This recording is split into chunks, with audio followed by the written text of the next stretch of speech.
ሰላም እንዴናችሁ ውድ የማን ዩናይትድ ኢትዮ ፋንስ ተከታታዮች በያላችሁ በሰላማችሁ ይብዛ። በዛሬው ዕለት እንግዲህ አጠር ያሉ ስፖርታዊ ጥንክሮችን ወደ እናንተ ይዘን መተናል። እስከ ፕሮግራማችን መጠናቂያ ድረስ አብራችሁን ቆዩ። የማንቸስተር ዩናይትድ አሰልጣኝ የሆኑት ሩበን አሞሪም የአትላንታው አማካኝ ኤደርሰን ወደ ማንቸስተር ዩናይትድ እንዲመጣ ፍላጎታቸው እንደሆነ አሳውቋል። የቤርጋማው ክለብ አትላንታ ከተጫዋቹ ዝውውር 50 ሚሊዮን ፓውንድ ይፈልጋል ተብሏል። ከብሪያን ምቤሞ ዝውውር በኋላ የኤደርሰን ዝውውር እውን እንዲሆንላቸው እንደሚፈልጉ ነው አሰልጣኝ ሩበን አሞሪም የተናገሩት። አትላንታ ቤት እጅግ ድንቅ የሚባል እንቅስቃሴን ማሳየት የቻለ ተጫዋች ነው። በተለይም ደግሞ በአግሬሲቭነቱ ይታወቃል። ፈጣን ነው፣ አግሬሲቭ ነው። እንዲሁም ደግሞ ወደፊት ሄዶ ደግሞ አጥቂዎችን የሚያግዝበት መንገድ ነው የዚህ ተጫዋች ፈላጊዎች እንዲበዙ ያደረገውና ወደ ማንቸስተር ዩናይትድ ቢመጣም የሚሰጠው አስተዋጽኦ በተለይም ደግሞ አቅም ላነሰው ክለብ ብርታትን በመስጠት ከፍተኛ የሆነ ሚናን ይጫወታል ተብሎ ነው የሚጠበቀው። ብሬንትፎርድ ማንቸስተር ዩናይትድ ለብሪያን ምቤሞ ያቀረበውን 55 ሚሊዮን ፕላስ 7.5 ሚሊዮን ፓውንድ ሁለተኛ የዝውውር ጥያቄ ውድቅ አድርጎታል።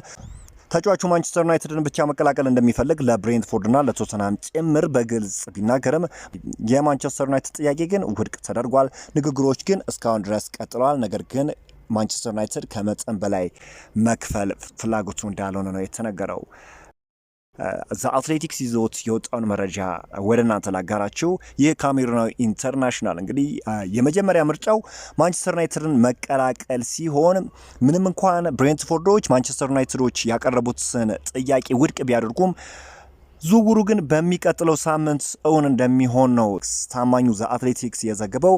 ይህ የ25 ዓመት ተጫዋችም የ5 ዓመት ኮንትራት የሚፈርም ይሆናል።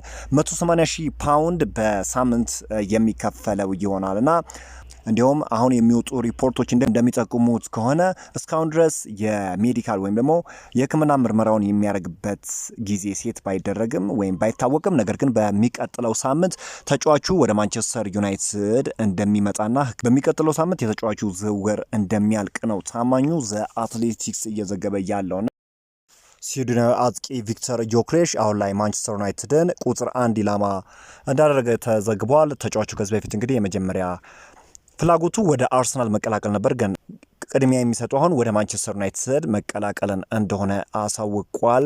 የብሪያን ምቤሞ ዝውውር ከጨረሱ በኋላ የሚመለከቱት የቪክተር ዮክሬሽን ዝውውር ይሆናል ተብሎ ይጠበቃል። ማንቸስተር ዩናይትዶች አሁን የፊት መስመር አጥቂ የማስፈረም ፍላጎት እንዳላቸው የሚታወቅ ጉዳይ ነው። ያው እስካሁን ድረስ ችግር እየሆነ ያለው የብሪያን ምቤሞ ዝውውር አለማለቁ ነው። እሱ የብሪያን ምቤሞ ዝውውር እንዳለቀ ሙሉ ለሙሉ ትኩረታቸው የፊት መስመር አጥቂን ለማስፈረም ጥረት እንደሚያደርጉ ነው እየተገለጸ የሚገኘው። በሌላ ዜና እንግዲህ ማንቸስተር ዩናይትዶች ለፊዮሬንቲና እየተጫወተ የሚገኘውን ስኪን ለማስፈረም ፍላጎት እንዳላቸው እየተገለጸ ይገኛል። እንደ ጋዜጣ ዴሎ ስፖርት ከሆነ ማንቸስተር ዩናይትዶች 44.5 ሚሊዮን ፓውንድ የውል ማፍረሻው ነው የዚህ ተጫዋች። እንግዲህ ታዲያ ማንቸስተር ዩናይትዶች ይህንን የፊት መስመር አጥቂ እንደ አማራጭ እንደሚመለከቱት ነው እየተገለጸ የሚገኘው። ቤንቻኮብ ይዞት የወጣው መረጃ እንደሚጠቁመው ከሆነ በፊት መስመር አጥቂ ከሚመለከቷቸው ተጫዋቾች ውስጥ ማንቸስተር ዩናይትዶች ሁጎ ኤኪቲኬ፣ ቪክተር ዮክሬሽ እና ሞይሴስ ኪን አሁን ዋነኞቹ እንደሆነ ነው እየተገለጸ የሚገኘው። ከሶስቱ አንዱ ማንቸስተር ዩናይትድን የመቀላቀል እድል ይኖራቸዋል ተብሎ ይጠበቃል።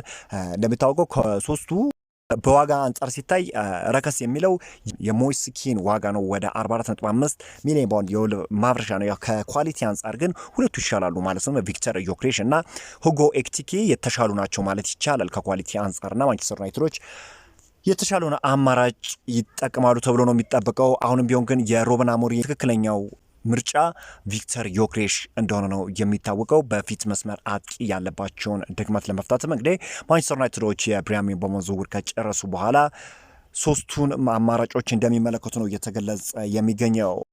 ጆሹዋ ዘርክዚ አንተ የስፖርት ዓለም ሰው ማን ነው ሲባል ለተጠየቀው ጥያቄ ምላሽ ሰጥቷል።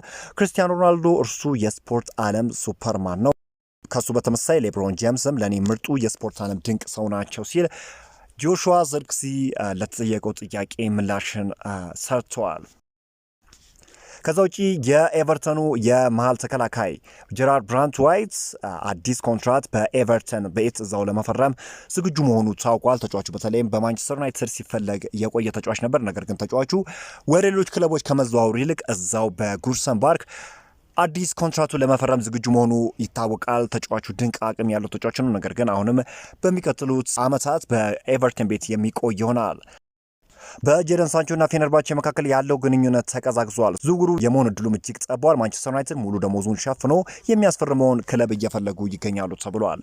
በትላንትናው ዕለት እንግዲህ ከ15 ሚሊዮን ፓውንድ ከፍ ያለ ዋጋ ነበረ ፌነርባቼ ለማንቸስተር ዩናይትድ የዝውውር ጥያቄ ያቀረቡት።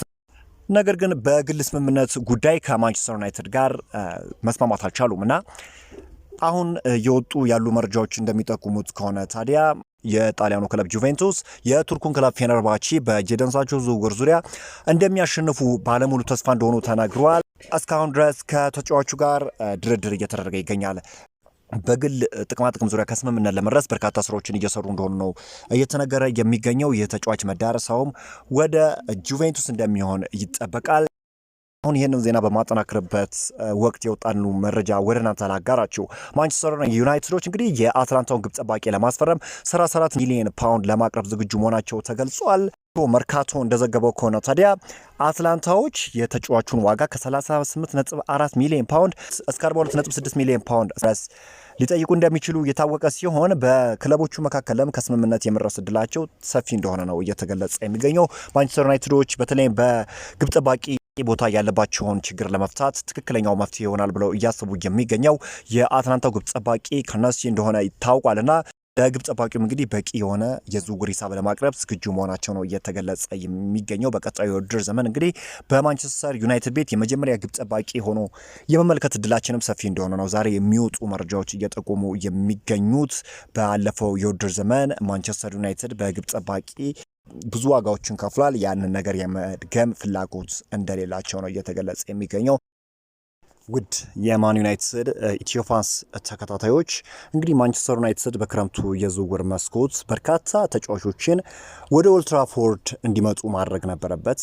በተለይም ደግሞ ካሳለፈው የውድድር ዘመን አንጻር ሁሉም ሰው ሲጠባበቅ የነበረው በርካታ ተጫዋቾች ወደ ዩናይትድ ይመጣሉ የሚል እሳቤ ነበራቸው። ነገር ግን ማንቸስተር ዩናይትዶች እስካሁን ድረስ የማቲያስ ኩና ዝውውር ብቻ ነው ይፋ ማድረግ የቻሉት።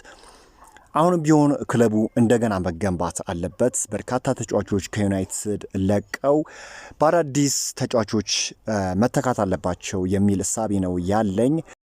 አሰልጣኝ ሩበን አሞሪም በተለይ ደግሞ ቡድናቸው ጋር በቂ የሆነ ፕሪሲዝን ሊኖራቸው ይገባል።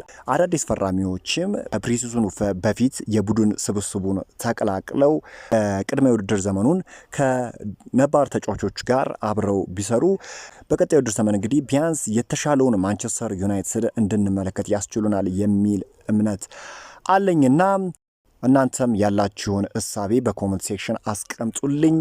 መልካም ጊዜን ሁሉ ተመኘውኝ።